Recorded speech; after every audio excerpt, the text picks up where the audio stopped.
Welcome to this live web discussion hosted by the Canadian Apprenticeship Forum. My name is Marie Bilodeau and I'll be your host. Today we're going to be hearing from 3 apprenticeship champions on how they address certain barriers to apprenticeship. We have Kate Walsh from the International Brotherhood of Electrical Workers, Kevin Evans from BC's Industry Training Authority, and Peter Lalor from the Northern Alberta Institute of Technology. A few technical notes before we get to them. For this discussion, we'll be inviting questions through the chat functionality. You'll see a box on the left-hand side where you can type questions, and they will be addressed during the final section of the presentation, but feel free to type in your questions at any time. If at any time your computer drops the webinar connection, simply reuse the link from your confirmation email to join back in. And now, we'll jump right away to our first presenter.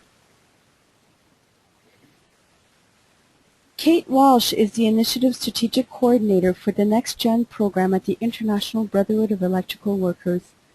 Designed to ensure that IBEW continues to remain relevant and reflect the best interests of all generations of its members, the Next Gen initiative is focused on responding to the needs of members 35 and under while continuing to engage the more experienced worker.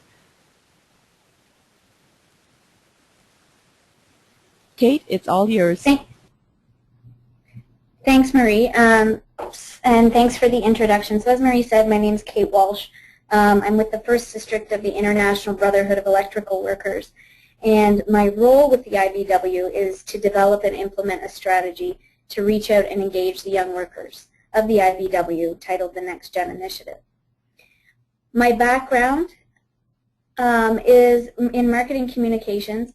I previously worked in the private sector where I develop marketing, multifaceted campaigns for a number of different clients in government,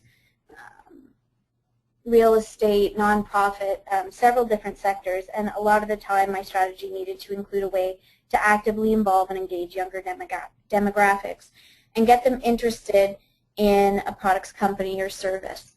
So that background really lends itself well to the Next Gen initiative and figuring out how to move it forward. So Next Gen is a term that we use to refer to the initiative, which was coined by our International Vice President Phil Fleming, who heads up the IBEW in Canada, recognizing the different generations of members within our organization and the need for the IBEW to work harder at reaching out specifically to younger members, giving them the opportunity and the tools to become more engaged with our union. So why now? As a union, it's always important to engage your members. As an organization, it's always important to reach out to your audiences. But there's a couple of reasons why it was started now specifically.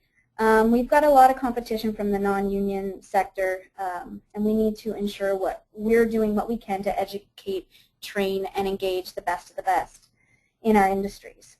We're currently facing a pretty tough right-wing political climate that's tough on unions and really tough on young workers. The social rhetoric and media commentary today about unions is generally not in our favor, and we need to address all of these things to make the IBEW stronger. But these issues aren't new. We've always faced them to some degree. So there's another key reason why the Next Gen initiative was started now, and that's because today's workforce, IBEW included, is facing a unique situation. Due to medical advancements, a general focus on healthier living, people living longer, staying in the workforce longer, it's created a new, unique situation that we've never faced before. And what that is having 4 distinctly different generations working side by side. It's important to recognize this situation because people come into the workforce with different understandings of the employer-employee relationship based not only on their age, but things like geography, race, religion, culture, etc. But for today and for the purpose of this discussion and for the purpose of Next Gen, I'm really just going to focus on the generational differences. Because while they don't encompass everything, they are powerful clues on where to start to better connect, work with, and influence other people of different ages. And that's true whether you're older or younger. And what makes generations powerful and predictive are the common values, shared experiences, major historical events, and parenting trends of a generation, all of which shape perceptions, attitudes, and values, and approaches to work and the employer-employee relationship. So 4 generations. We've got traditionalists, baby boomers, Gen X, and Gen Y. And research has shown that there's some major distinguishing characteristics about each of these groups. Given the time, I'll just touch on Gen Y, which is the generation that NextGen is mainly focused on, and is also my generation. We're born after the mid-'80s and are currently the fastest growing segment of the workforce today. And one of the things we're known for is how tech savvy we are as a generation. But we're not. The perception comes from the idea that we have our cell phone with us everywhere we go. We're constantly connected to technology. But research shows Gen Y is not tech savvy. What we are is tech dependent. And there's an important distinction within this. We don't know how technology works all the time. We just know that we cannot live without it. Technology has changed one thing above all else within my generation, and that's our communication skills, or lack thereof, some might say. The flip side is Gen Y looks at how other people communicate and think they don't have good communication skills. It's all about perception. People above the age of 35 think communication skills are in person. Gen Y has a really different view. You're more likely to get an email from me than you are a phone call. Gen Y grew up in a child-focused era with a huge emphasis on building self-esteem from our parents, our educators. And parenting, like I mentioned earlier, is one of the most important factors in defining a generation. Gen Y is raised in peer-to-peer relationships. And what I mean by this is our opinions, our ideas, our suggestions are being solicited, listened to, and acted upon. Like, what do you want for dinner? Where do you want to go on vacation? What do you think about moving to a new house? These are questions and discussions that the family unit has together, more so than generations past. At school growing up, Gen Y students are encouraged to give feedback and speak up, and students of this generation rarely, if at all, receive negative feedback. In public school, we got participation awards. If we failed an assignment, it wasn't failing, it was looked at as an opportunity to improve. And parents of Gen Y are champions of our causes. So our parents are active, they're involved in our lives, we're used to sharing our opinions, and we're technologically dependent. And with technology, we've grown up with it. I've never not had it around.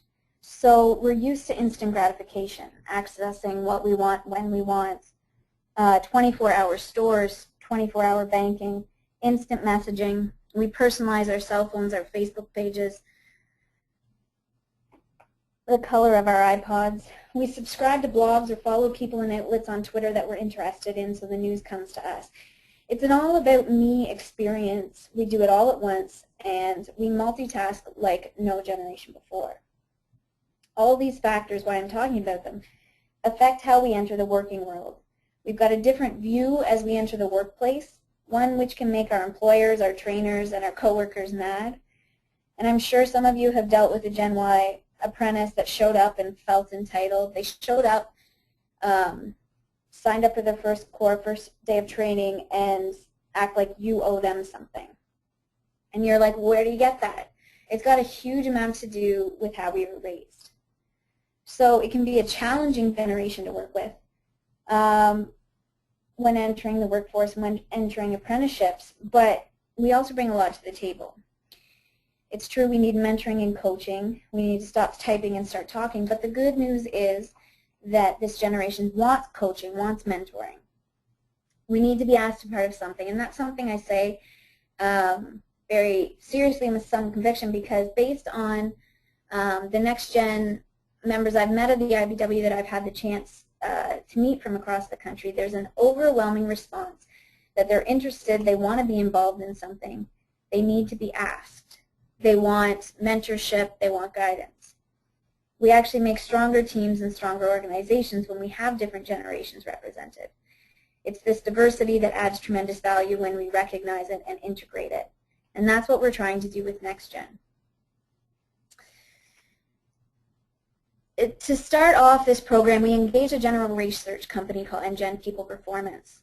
And they surveyed and met with, did some group discussions with our members across the country.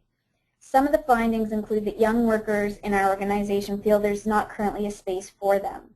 There's not a space for them to develop as leaders that's relevant and rewarding to them. Getting leadership access is very difficult. And they're looking for a formal structure, a way to work with leadership where they can develop and implement programs to mobilize other young workers and overall promote the goals of our organization. Some findings included how younger workers perceive our organization. It included info on ways in which they prefer to be communicated. Gen X and Y rank the internet as the most effective way to communicate with them, followed by group meetings and one-to-one discussions. A lot of the research came back down to communication and education. We need to bring messages to young workers in ways they can relate to through social media, an active website, better branding. These are the ways in which the majority of our communications take place. People under 30 these days only use a cell phone. I text more often than I make a phone call, like I'd mentioned before. Whether within the union or outside of, younger generations seem to be overwhelmingly in the dark about the full value proposition offered by the IBEW. So we need to better communicate that, better communicate who we are as an organization. But despite that finding, over 75% of Gen X and Y want to stay with the IBEW within our professional and industrial sectors. And many young workers seem to be in the dark or not engaged because there's just a lack of knowledge and understanding about the IBEW and the labor movement in general. So with NextGen, we're making an effort to connect with young workers shortly after they enter the workplace and educate members about the benefits of our organization. So what's been done, and how are we going to keep this going? So we're utilizing those research results and our local unions to implement the initiative coast to coast. We're doing this through communication, very important, changing up the way that we communicate from ways that was traditionally done in the past. Getting online, on social networks, overhauling our website to ensure that our online calling card, which is so important, is user-friendly and attractive. One of the initial tactics that's firmly rooted across the First District is to develop tools to allow local unions to establish next-gen committees. These committees are generally for members 35 and under and are a way for them to gather, share their concerns, and also, really important, open up lines of communication between young workers and those in leadership positions. The needs and goals of these committees really vary from local to local, but some of them include learning to understand local union leadership roles, political action, stewards on the job site, community outreach and philanthropy, rebranding and marketing, share our message, and getting more educated. Another thing we're doing is trying to engage younger members at our conferences.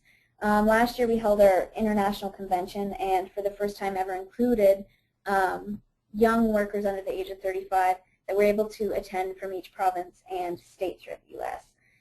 At our annual progress meeting, which is our annual conference in Canada, for the past 3 years we've had a next-gen caucus.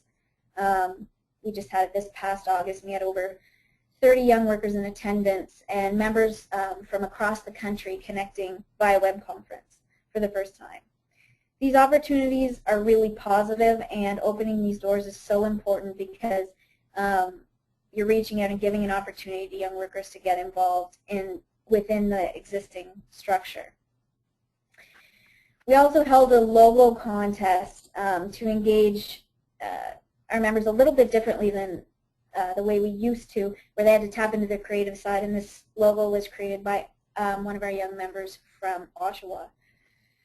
We're also using education and training. This is a huge part of the Next Gen initiative. It's to give members the tools, the info, and the confidence to become involved in their union, be it through apprenticeships or otherwise. And these education sessions are really important to have a conversation about what Next Gen members need, what they want, what they expect, which really just include their want for training, education, and a chance to ask questions of our leadership. Simple things, easy things but it's just the opportunity, a specific opportunity targeted at them to do it and get involved. And it's important two ways, not only for the younger members but for our leadership, because it provides a direct link from this huge demographic group that's growing and will continue to grow, and our current leadership. And it eliminates a lot of the guesswork for leaders when creating programs or communicating, because they have an opportunity to hear it directly from younger members on how they want to receive communications. So leading the Next Gen initiative, bringing our next generation of IBEW members and leaders, reaching out to politicians through political action, the media, continuing to be as engaged with our communities.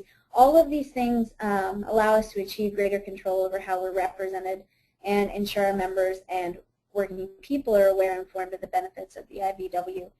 So really, Next Gen's about investing in young workers, apprentices in the next generation of IBEW, and those are just a couple of things on how we're doing it. So that's about it for me, and thanks so much for your time. That's great. Thank you so much for sharing with us, Kate.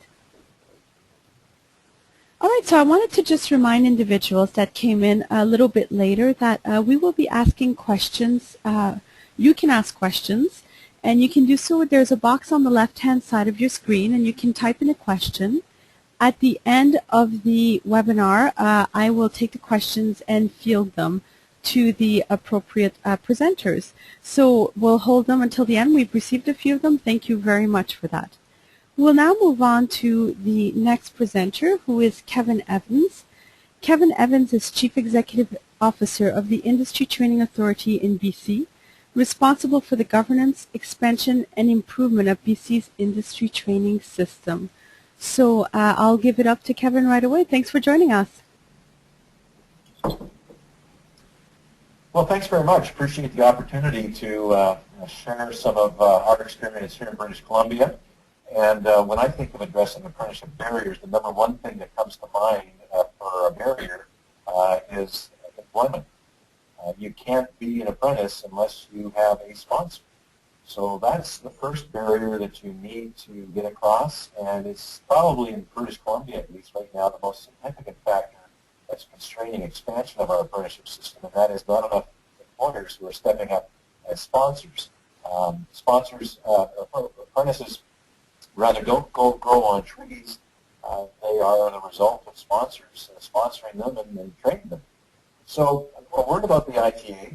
We are the Crown agency that's responsible for the governance and oversight and expansion and improvement of the training system, the apprenticeship training system. And expansion has certainly been on our minds because we don't have enough skilled tradespersons right now. We know we're going to have even fewer, of course, in the years ahead with people retiring. But last year we hit a bit of a milestone. We issued a record number of certificates of qualifications to new journey persons, 8,750, which was a record. But it's still not enough for what we see coming down the road. And we're still feeling the impact of the recession on employer participation. We have currently 30,500 registered apprentices in British Columbia, but prior to the recession, we had 35,300 and change. And it very much is parallel to our number of sponsors. Currently, we're just over 9,000, but again, prior to the recession, we were nudging 11,000 sponsors. Research from past recessions suggests that it has taken about a decade to get the apprentice and sponsors numbers up to what they were before the recession, but we don't have a decade. We expect that by 2015, 2016, the full impact of the labor shortages are going to start taking a bite out of the labor force here in British Columbia. So we really do have to focus on sponsors and increasing sponsorship. And there's lots of room to grow. I know that the Canadian Apprenticeship Forum has a study that suggests that 1 out of 5 employers who could hire an apprentice actually does. And here's some validation of that number. This is a stat that comes from the survey of the solid wood sector here in BC. And of the companies that reported that they rely on the apprenticeship system as a source of their journey persons, only 15.7% 38.3% of them said they actually hired apprentices. So that's not sustainable. Clearly, there's lots of room for upward movement there. So we put together here in BC the Industry and Training Authority's employer engagement strategy. It has a number of components that I'm going to show you. I can't say whether it's been a success yet because we're really still in the process of rolling it out. But the first important piece, obviously, is to communicate the business case as a very strong business case. And thanks to the Canadian Apprenticeship Forum, it's been very well documented. We also think that peer-to-peer testimonials is a very effective way of engaging employers. There's nothing like hearing it from your competition. Marketing is a part of our strategy. Outreach, and that's just shoe leather, getting out to various communities and community meetings and so forth.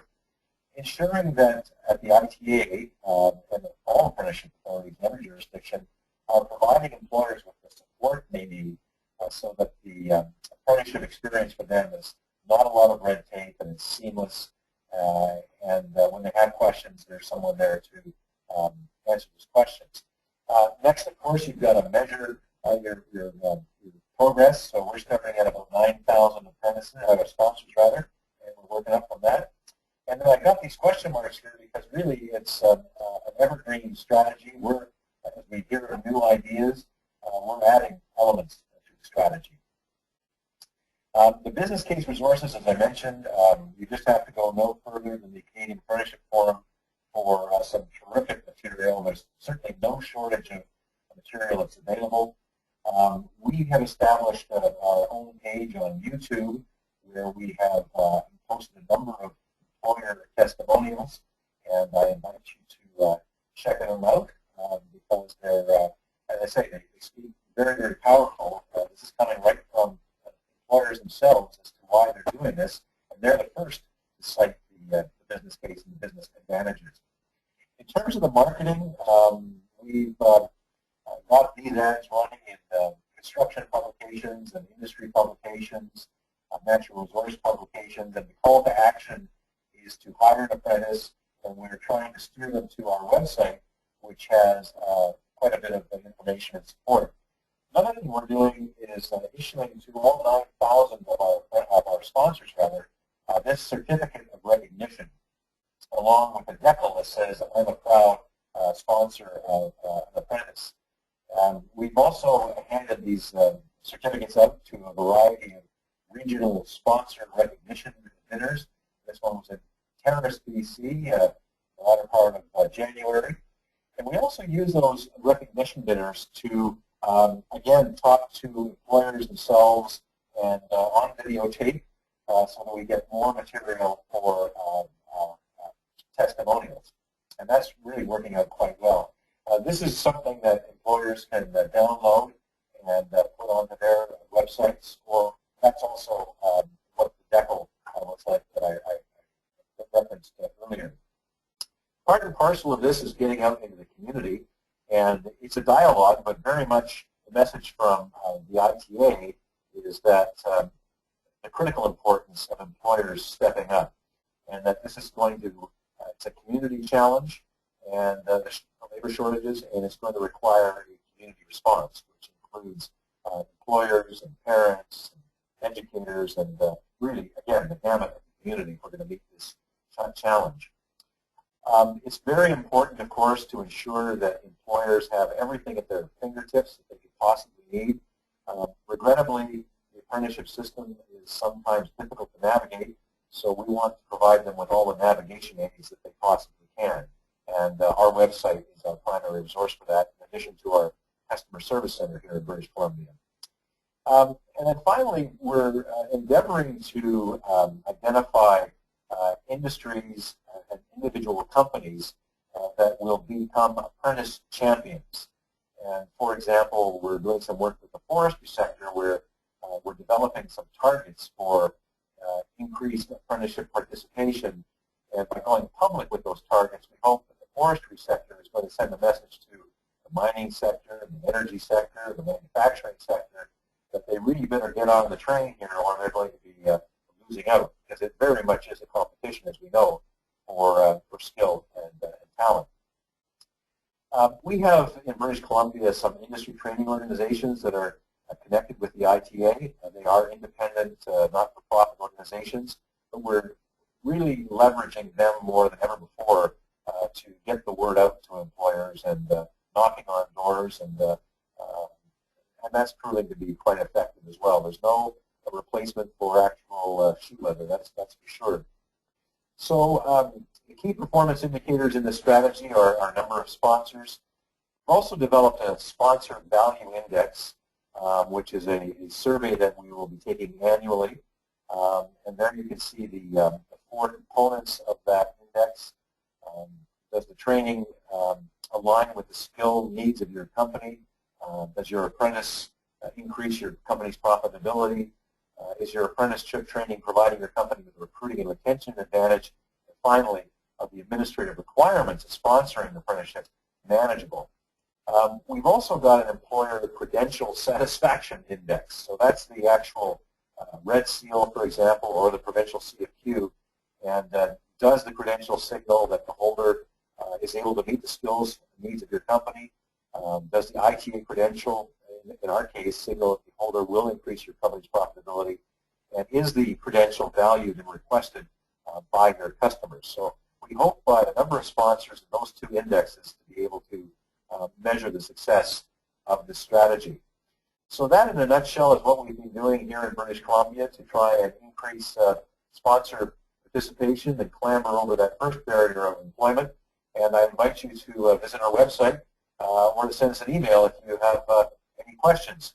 As well, we're on Facebook and Twitter. Thanks very much for your time and your attention. Perfect. Thank you very much, Kevin. There was a little bit of breakup, which we did receive some notes about. Thank you all. I'm sure that we can make the presentation available if Kevin is okay with that. So if anyone who was on the presentation who would like to receive a copy of it, if you can send me an email, that would be great. It was a lot of great content. Now, I'm just going to remind everyone that if you have questions, it looks like most of you aren't having a hard time finding the question box, but it is on the left-hand center, on the left-hand side. Just type in your questions and we'll address them right after our final presenter, which I will now introduce. Our final presenter is Peter Lalor. For the past 25 years, Peter has been involved in leadership roles, helping Canadians achieve their academic and career goals. He is currently the Dean for the School of Trades at the Northern Alberta Institute of Technology, NAIT, which is the 3rd largest post-secondary institute in Alberta and one of the largest technical institutes in Canada. So I will hand over, I will open up your mic, Peter, and then I will give you full control so that you can share your words of wisdom for today. And you are on.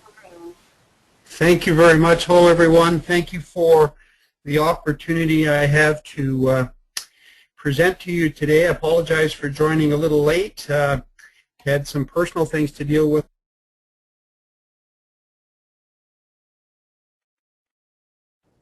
And can everyone hear me all right?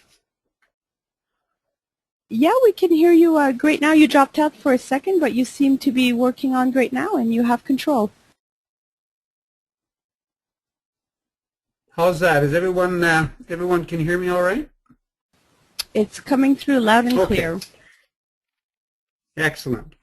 So I will begin my presentation by chatting with you. I'm going to give you kind of 3 things. I'm going to give you some background information on the trades to degrees pathway that we've initiated. I'm going to talk a little bit about the current need that we identified, and then what does that trades to degrees pathway actually look like.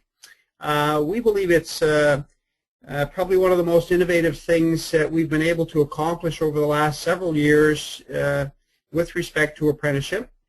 But I'll take you back about 2 years around the World Skills London 2011 event.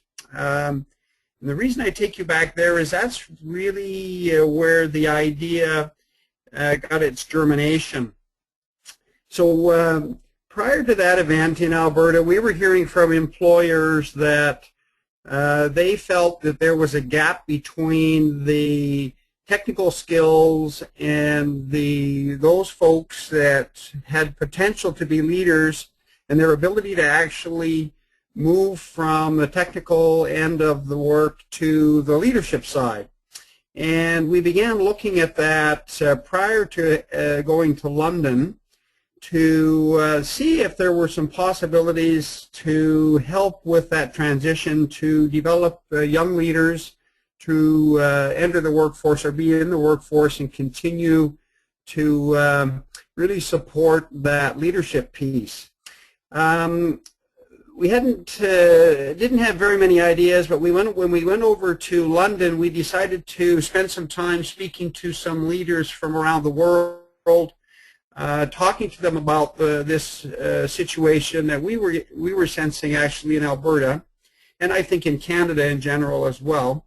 And then we visited several countries and looked at the institutions over there, some of the best-in-class institutions, and spoke with leaders at those institutions, and discovered while we were there that in Europe, trades are recognized much differently than they are in the West. They're seen to be certainly a viable option for young people to pursue careers. Much different than we get the sense in North America, where trades tend to be seen as a second option, that if everything else fails, you can pursue a trade, which is much different than we found over in Europe. We also found in Europe with some of the companies that we went to visit, they were high-tech companies, that they indicated to us that the people that they have on the floor that were their engineers were tradespeople first. And they indicated that they do not hire anyone who has not pursued a trade first, because they want them to have the technical skills before they actually move into any kind of a degree or an engineering field. So armed with that, we came back to Canada thinking that maybe that was what we needed to pursue, and that was some type of a pathway to have trades transitioned into a degree. So we began looking at that. We felt that in Canada and in Alberta for sure, that even though trades were part of the post-secondary system, they actually weren't really, the training wasn't necessarily recognized as post-secondary training. And that being said, that stimulated the thinking around the pathways that didn't exist. So we looked at what tradespeople needed to do to progress into other credentialing, and there were no pathways there, or very few, if any. And we felt that that was a problem in the system, that it did not provide trades professionals with an opportunity to move from 4 years or 3 years of technical training and 3 or 4 years of field experience. That was not recognized. And if they wanted to pursue a degree, they basically had to start all over again. And so we then began to look at whether there would be a need for this, even though we had heard prior to going to London and over to Europe that the business and industry folks felt there was a need. We felt that we probably should be checking to see with business and industry if there would be a potential for graduates coming out of a program where there was a pathway to a degree, or would they support that as well with respect to hiring and promoting those individuals within the organizations. Well, it was overwhelmingly positive response from business and industry with respect to cultivating and developing those skill sets within their organizations and with young people who were trades professionals. And that they felt that there was a gap there definitely that needed to be addressed, not just now but in the future, when a lot of the individuals who are currently in those leadership roles will be moving on and retiring. They felt that they needed to have that pool of individuals available to move into those positions. We also found that the level of science and math in the trades is increasing significantly, that the skill sets required today are much different than the skill sets, not only academically but technically, in the trades are much different than they were 15 to 20 years ago. And that is reflected in the government of Alberta's move to actually increase entrance requirements for apprentices in the trades, because they recognize that that technical and academic requirement is increasing significantly. So having said that, we felt that we would pursue a trades to degree pathway, and so we developed a proposal and sat down with the government of Alberta to kind of map out our thinking. They were very supportive, and NAIT about 5 years ago was granted or awarded the ability to offer trades within its organization, and so we aligned the trades to degree pathway initially with the degrees within our organization, and specifically aligned it with the BBA, or the Bachelor of Business Administration. It provided a natural progression from a trade certification to a degree within the organization. So that means that any tradesperson currently in Alberta with trade certification and field experience can progress or move into the third year of a 4-year degree, which means their trade certification gives them 2 years of credit towards the degree, and they just have to complete another 2 years to receive their degree.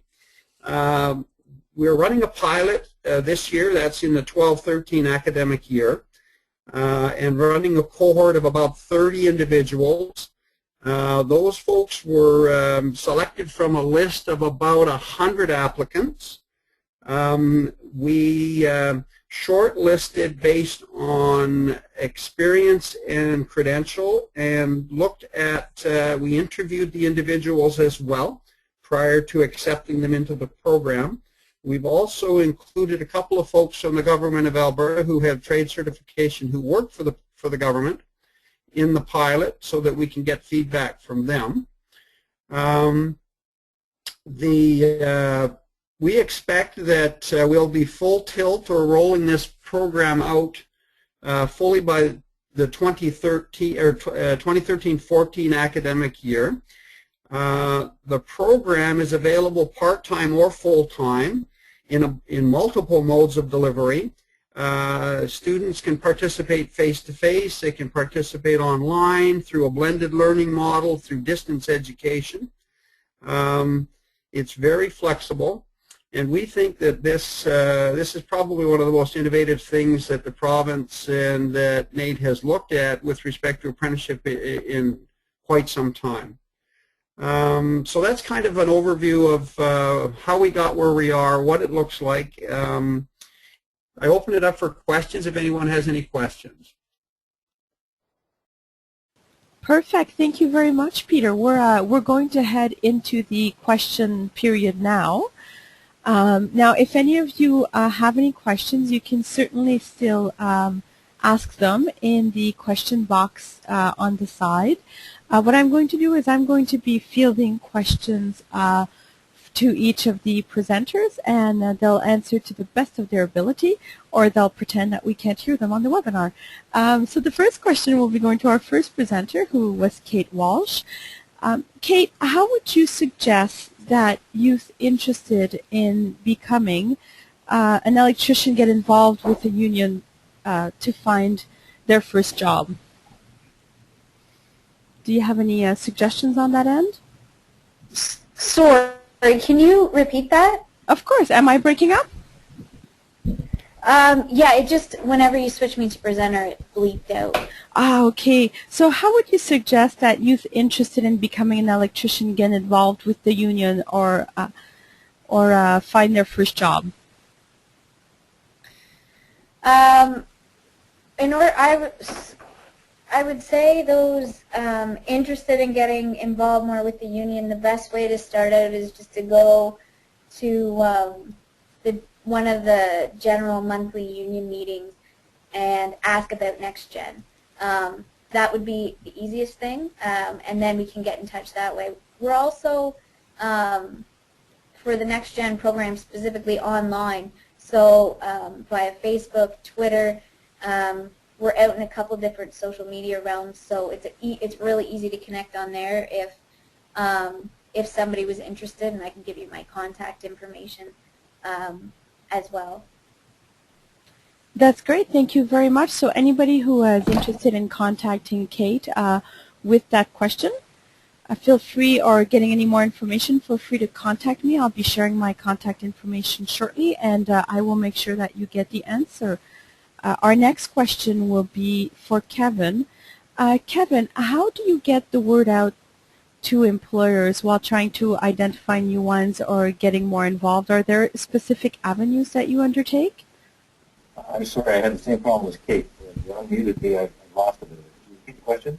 Of course. How do you get the word out about your program to employers? Are there specific avenues that you undertake? Sure. There's multiple avenues. There's the marketing, so we are a number of select publications. We're considering, as budget allows, to actually do some transit advertising in some northern communities where there are particularly already shortages. We have there's a rather large campaign that the provincial government is running right now, marketing. It's on television, and there's a call to action to a website that connects to ours. So I think employers in British Columbia are pretty hard-pressed not to be hearing call to action.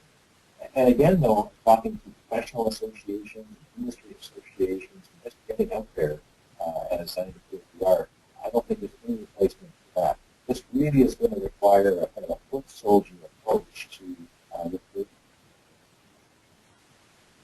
Perfect. Thank you, Kevin. All right, so next we're going to skip over to Peter. So, Peter, in regards to the Trades to Degree program, do participants have to complete their apprenticeship, and does this relate to Alberta's Blue Seal program?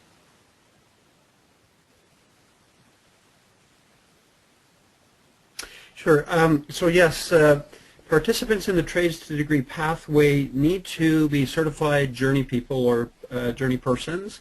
We expect them to have completed their apprenticeship and look for folks that have a minimum of 5 years experience in the field as a journey person prior to entering the program.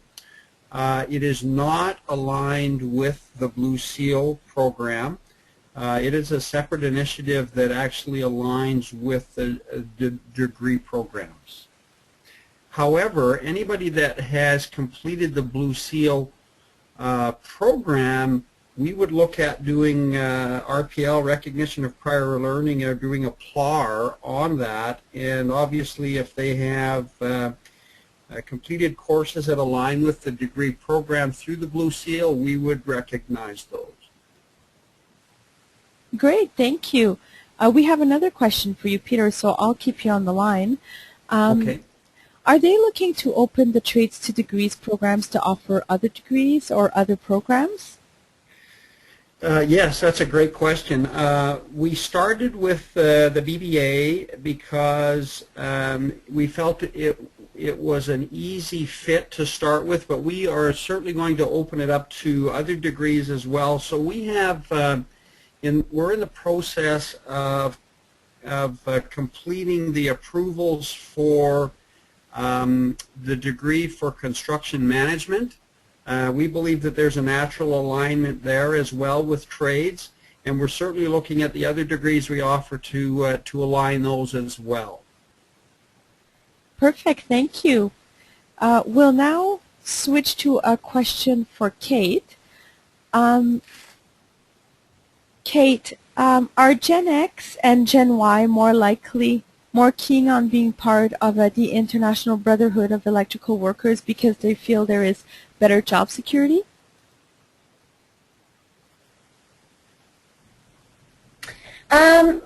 I would say Gen X and Y I would look at a little bit differently.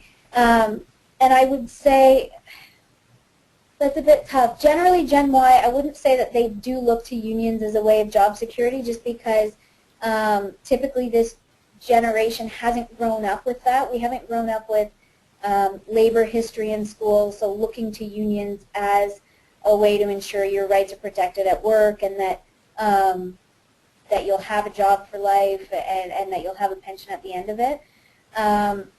We didn't grow up hearing that in school, in the family structure, as unionization or as union density decreased, and we didn't hear it, in the media or in society. So I would say no, Gen Y doesn't, just because there's a gap in understanding.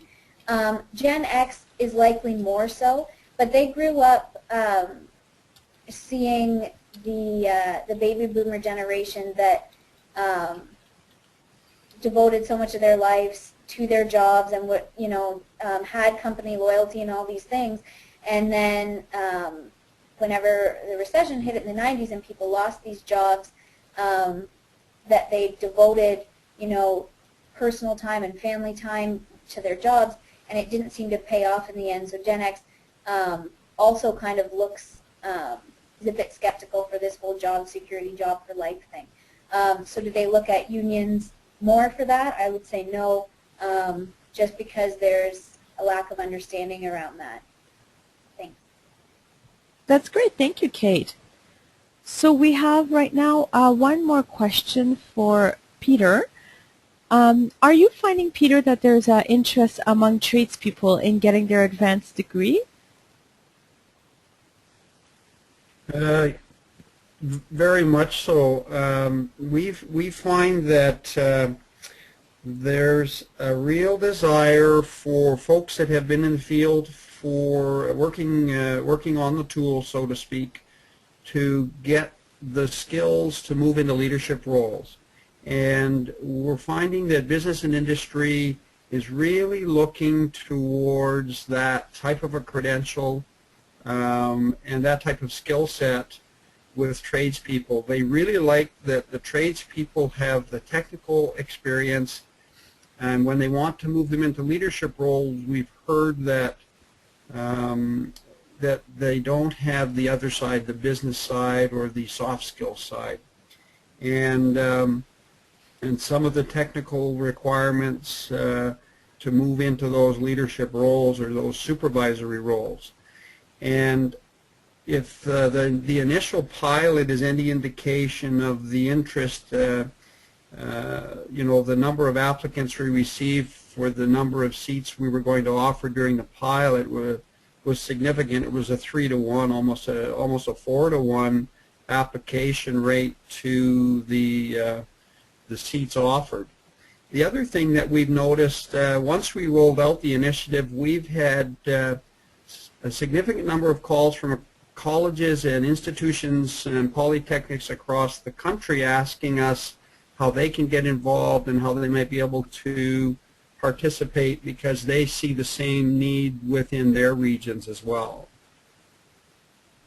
Perfect. Thank you. We have one more question for you, Peter. Do you think that skills shortages and lucrative job offers could act as a barrier to journey persons pursuing a BBA? Okay, so I'd have to speak with respect to the Alberta perspective. I don't think that that's going to be a barrier. In fact, I think what will happen is if we look at it from the perspective of us growing our own labor force within the country, I think that it will open up more opportunities for our people, for our citizens, as opposed to being a barrier. I think that it will create more opportunities for them. That's great. Thank you very much. And thank you to all of the presenters. We are almost out of time, so we're now going to be to be closing the presentation. I'd like to thank you all for joining us today. To find out more about the Canadian Apprenticeship Forum, Apprenticeship Champions, to become a champion yourself, or to sign up for our monthly e-newsletter, I invite you to visit us at www.caf-fca.org, which should be popping up on your screen, I am hoping. You also have my email address there, marie@caf-fca.org. If you have any questions following this live web discussion, please feel free to email me. I'd like to thank Kate, Kevin, and Peter for making this such a great and lively discussion, and I hope you all have a great day. And I invite you to keep an eye on our e-newsletter for future events such as this one.